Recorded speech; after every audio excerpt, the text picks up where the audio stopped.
So, if you've been a soap maker for longer than 30 seconds, you know that we have our own language. We say things that mean things to us that don't necessarily mean anything to anybody else, right? And so when you're talking about like saponification or emulsion, well, those are kind of different. Well, one, because that's literally, why would anybody else say saponification outside of soap making? Emulsion, that's a little bit different than what you're talking about in the kitchen when you're whisking up a vinegar and oil, thing for your salad. And like soda ash, what's that? Like from yesterday. But the one that we definitely all know about that nobody can relate to unless you're a soap maker is meat soap. And during this time of the year, the conversations regarding meat soaps, they are aplenty because, red and white, it's Christmas, it's the thing. And so meat soaps abound. I'm going to tell you more about meat soaps and what you can do to not get them, in just a minute. But before I do, hello, I am Mrs. Soap and Clay. Let's make stuff.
How's it going, Sudsers? Welcome back to the channel.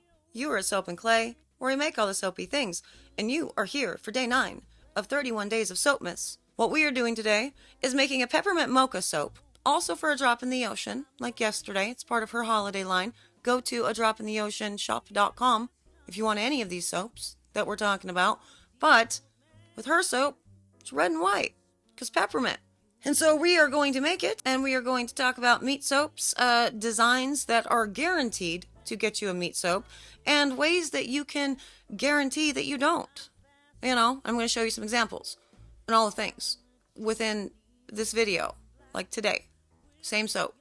Some of them look like meat, but all of them are still beautiful. So let's go to the video, and we're going to do all of those things, there.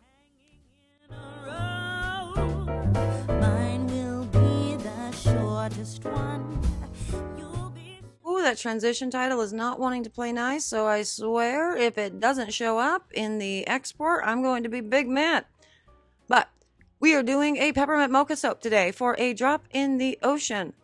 Adito. And I think they still have some of this on their website if you are interested in getting a peppermint mocha or some of their holiday soaps. I think they have a little bit left. Not much, though. It's been a great, season for them. It's been a great year for them. I said in a video a couple days ago or whatever that it's a bummer that the red dish soap is out of stock. I mean, it's a bummer for you. It's not a bummer for her at all. So this is one of hers. So remember, a drop in the ocean. She does all, natural as possible, right? So we are sustainable. So we do palm free for everything. We do not do fragrance oils, and we do not do micas or oxides or ultramarines. We do natural colorants. And this bottom layer is an essential oil blend to mimic a coffee, and it is made with coffee. And the top layer is a white and red swirl for the peppermint, which is really why we're here. You know what I mean? Jolly old Saint Nicholas, lean your ear this way. So on to the second batch, which is not made with coffee because, we do not need to put coffee in the top portion when it's incorporated in the bottom. And we obviously want to get a white and a red in this to mimic the peppermint. And we are talking about meat soaps while we do that. Why are we talking about meat soaps? Well, because every soaper has made a meat soap at least once in their life.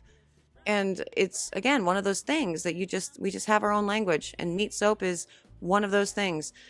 And it can be sad, I guess, when you get a meat soap. I don't know. Some people really love it. If you're absolutely going for a meat soap, then, you know, good job when you get one. Now, what is a meat soap? Well, a meat soap is a combination of white and red that you have in your head is going to be some really cool, very stunning contrast. But in actuality, in application, once it's been poured, it ends up looking like meat, like bacon. Sometimes it looks like hamburger. Sometimes it looks like steak. It looks like meat is the point. Mostly prosciutto for the most part. And so I'm going to give you my tips and tricks on how not to get a meat soap while I show you how not to get a meat soap. My first tip would be separate the bar like this, like two different colors. So even if your white and red blend ends up being kind of meat-esque, the whole of the bar together, it won't end up looking like meat because in the, the mind of the user, your customer, it'll all come together as, oh, this is peppermint mocha. Of course it is, because I have that bottom layer that's brown, Second, first up, I would tell you for the red with all of that, for your ratios, and this is really true of any accent color, always assume you need more of your base color than you think you do. Like, keep a light hand with your accent colors. Most of the time, you're going to end up with too much. If it's meant to be an accent, use it as an accent. And so for this particular batch, I split it 2 parts of the white and only 1 part of the red that I am then working through the entirety of this.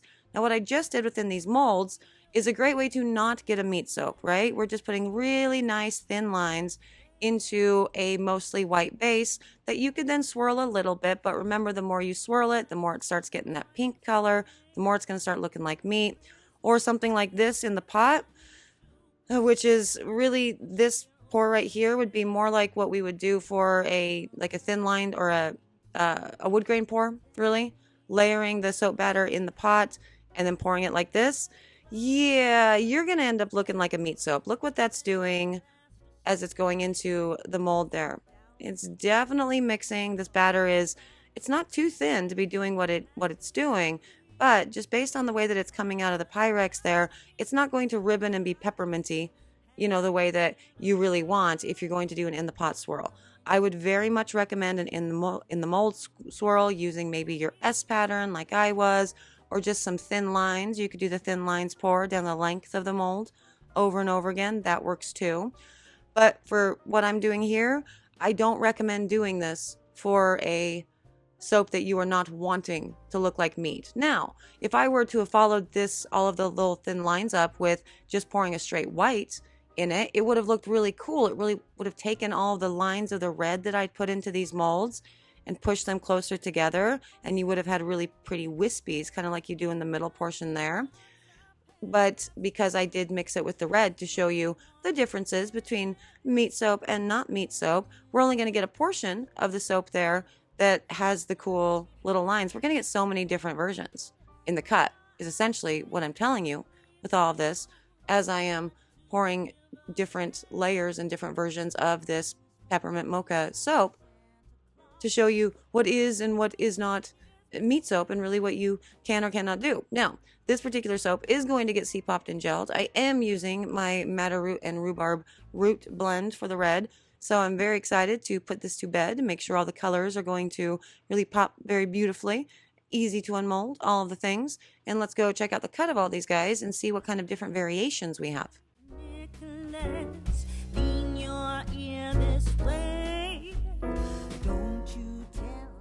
Now on to the cut, and first up, I did not freeze these or anything. Look how smooth and gorgeous that is. Isn't it lovely? Yes, the blend of the oils definitely helps with this. The super fat for this particular guy is sitting around 7%. And also the bottom brown part, it is shinier and much nicer and smoother than the top part. It's coffee. I love putting coffee in soap so freaking much because you do get that beautiful shiny loaf afterwards, and I love that for me. Now, this is one that I would say not really meat soap. Why not really meat soap? Well, because we have nice layers on the other side there. That top area with the red and the white, it's definitely leaning more towards meat. But again, pro tip, if you're doing 2 different essentially sections of your soap, like with this one I have the brown and then the red and the white, nobody's going to actually look at that and go, wow, that looks like bacon, But you can see the parts where the first part closest to the brown, that's where I was doing the thin lines that then got pushed in, and the big kind of blobs of the red and the white there that essentially looks more pink and, mottled like meat. Yeah, that's how you get meat soap. So that's what I mean about doing an in the pot swirl for a red and white striped soap or a red and white swirled soap. I do not recommend it. I recommend having a very light hand with your red and doing a thin lines or an S curve, just an in the actual mold swirl over and in the pot, because that is what you will end up with more times than not. And if you're wanting a meat soap, obviously do it that way. But in general, this wasn't too terrible if I had actually kept to the S curve that I had done and continued to just layer that with the white and the red until all the soap batter was in each of these three molds. We would have had much wispier, swirls that would exist, which we'll see some of those bars too, because remember, there were portions in each of the soaps that didn't end up getting that full, just big hit of essentially the red and white commingling and becoming a weird pink meat colored tone. Now, the brown on this is going to continue to discolor and darken up, which is good because we want it to. We want it to be darker in color to more resemble coffee, but not too dark, right? Because it is a mocha, and mochas are, kind of lighter brown, beautiful mocha color in nature. Now, this one, super delightful too. Got an interesting drop swirl in all of that as well. So many variations, but now here is where we're getting into more what I was telling you. Definitely a lighter hand with that. You have better swirls going on with it when you are layering it into the mold as opposed to into the pot. And that's super cute. That actually looked like a face. Am I going to show it again? Oh, nope, I'm gone. Kind of looked like Oogie Boogie on that one. Thought it was very cute. But yes, more delicate with that. We're getting into the more delicate soaps. Highly recommend it. And again, what I was saying earlier about the knots, about using less accent color than you think you need, do that. Do that. We have a tendency to overuse our accent colors, and then as a result, it ends up looking not as crisp and really, we did this for a purpose and just a hint, just an accent, as we probably envision in our head. Yeah, and that is just a meat soap completely. Look at that. The top of that, whew, it's not great. But again, because it has the brown on the bottom, totally works out. But this would be more like what I would be wanting to do. The other side. Yep, not that side. Yep. Something like that. That doesn't look like meat. That's definitely, oh yeah, sure, peppermint mocha. The thing is also, when you get a meat soap, don't panic, because you can really lean into what the bar is called to help the customer's brain actually get to where you want it to with all of it. Like with this, the item listing for a drop in the ocean is peppermint mocha. And so nobody is going to be thinking meat soap when they look at this, because it's named peppermint mocha and it smells of peppermint and mocha, So just do keep that in mind. You can lead the customers down the path you need them to go if your soap pour and your design wasn't exactly what you wanted it to be.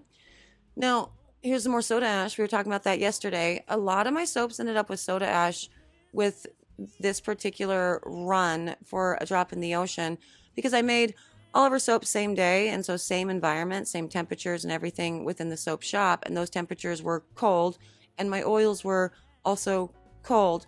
And so as a result, probably got to a near emulsion with everything and did not spritz anything with rubbing alcohol before putting it to bed. And so as a result, more soda ash.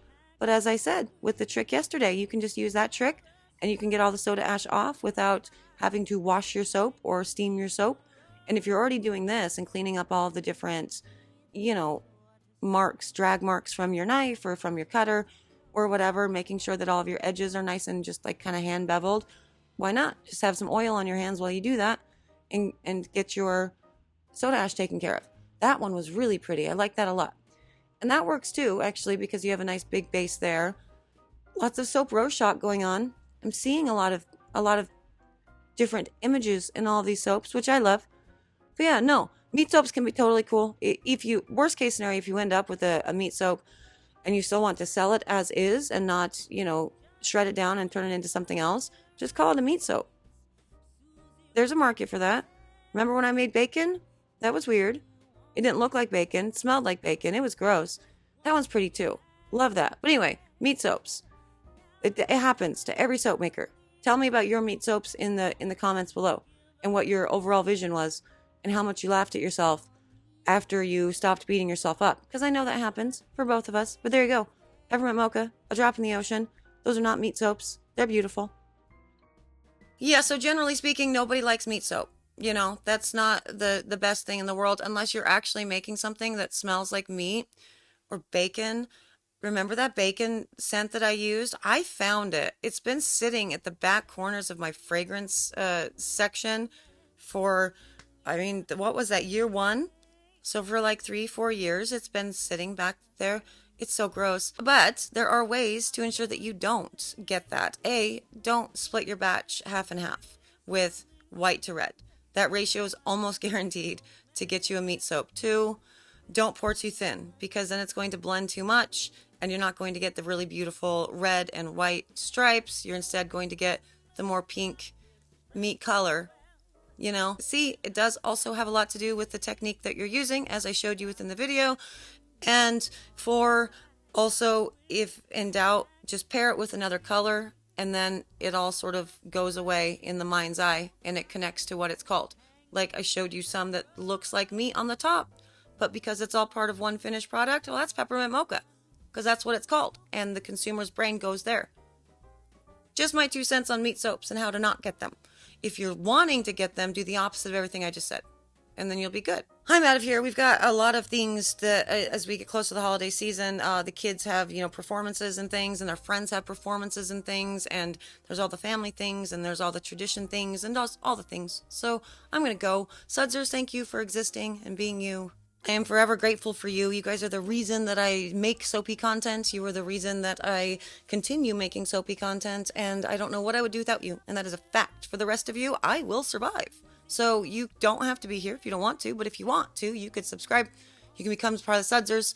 I have a lot of Sudsers, of OG Sudsers, that'll vet you in the comments and decide whether or not you're cool enough to sit at our table. Joking, we're not like that. Enough chit chat. I will see you guys all again tomorrow for another round of 31 days of Soapmas. Soapy fun. Bye.